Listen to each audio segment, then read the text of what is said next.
আজকে বানাবো homemade healthy pizza বাড়িতেই। তো আমার কাছে আছে একটু প্যানে বাটার, তার মধ্যে আমি একটু আটা অ্যাড করেছি আর মিক্স করছি। লোকে ময়দা ইউজ করে, বাট হেলদি বানানোর জন্য আমি আটা ইউজ করেছি। তার মধ্যে আমি দিচ্ছি দুধ, আর দুধটাকে ভালো করে মিক্স করছি। শুকনো লাগলে আর একটু দুধ অ্যাড করা যেতে পারে। তো আরও একটু আমি দুধ অ্যাড করেছি, একটু নুন অ্যাড করেছি, আর তার সাথে দিচ্ছি গোলমরিচ আর লাল লঙ্কার পাউডার, তাতে একটু ফ্লেভারটা ভালো হয় বেশ।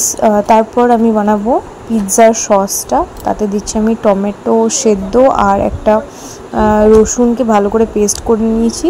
প্যানের মধ্যে আবার একটু রসুন অ্যাড করছি আর একটু অ্যাড করছি অনিয়ন, আর ভালো করে ওটাকে ব্রাউন করার পর টমেটোর যে পেস্টটা বানিয়েছিলাম ওটা দেবো।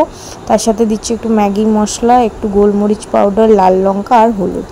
এটা পিৎজা, আমার সসটা রেডি হয়ে গেল। আমার কাছে পিৎজা বেস রয়েছে, এটাতে কাজ অনেকটা ইজি হয়ে যায়। তারপর আমি যেটা পিৎজা সসটা বানিয়েছিলাম ওটা দিলাম 2 চামচ, তার সাথে দিয়েছি একটু টমেটো কেচাপ, আর যেটা আমি হোমমেড হোয়াইট সস বানিয়েছিলাম ওটাও আমি একটু উপরে দিচ্ছি। ভালো করে ওর বেসটা রেডি করছি, আর তার সাথে আমি দিচ্ছি লটস অফ মজ্জারেলা চিজ। এর ছাড়া আমাদের পিৎজাটা একদম অসম্পূর্ণ।